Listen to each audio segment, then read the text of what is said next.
ராணிப்பேட்டை மாவட்டம் திமிரி அடுத்த வெள்ளக்குளம் கிராமத்தில் உள்ள வரகூர் மலையடிவார பகுதியில் அதே பகுதியை சேர்ந்த வெங்கடேசன் என்பவர் கடந்த 19ஆம் தேதி சென்றுள்ளார். அங்கு மண்ணில் பாதி புதைந்த நிலையில் வெடிகுண்டு இருப்பதை பார்த்து அதிர்ச்சியடைந்தார்.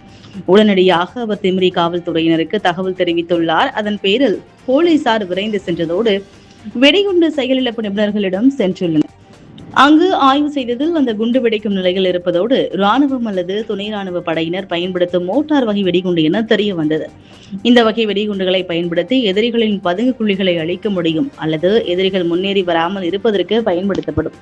எனவே மோட்டார் குண்டு இருக்கும் பகுதிக்கு அருகில் பொதுமக்கள் யாரும் செல்லாத வகையில் பாதுகாப்பு வளையத்தை போலீசார் ஏற்படுத்தியுள்ளனர்.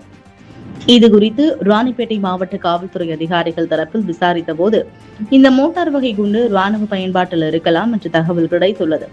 மோட்டார் குண்டு இருப்பது குறித்து தகவல் தெரிவித்த நபரின் வீட்டுக்கு அருகில் அடர்ந்த வனப்பகுதி உள்ளது. கடந்த 2017ஆம் ஆண்டுக்கு முன்பாக அந்த மலைப்பகுதியில் ராணுவ வீரர்கள் சிறிய அளவிலான பயிற்சியில் ஈடுபட்டு வந்துள்ளனர். அந்த நேரத்தில் ராணுவ வீரர்கள் பயன்படுத்திய மோட்டார் குண்டு வெடிக்காமல் இருந்திருக்கலாம். எனவே சென்னையில் உள்ள ராணுவ அலுவலகத்திற்கு கடிதம் எழுதியுள்ளோம். அவர்கள் வேறு பணிக்காக புனே சென்றுள்ளனர். அவர்கள் திரும்பியதும் இந்த மோட்டார் குண்டு பாதுகாப்பாக அகற்றப்படும் என்று தெரிவித்தனர்.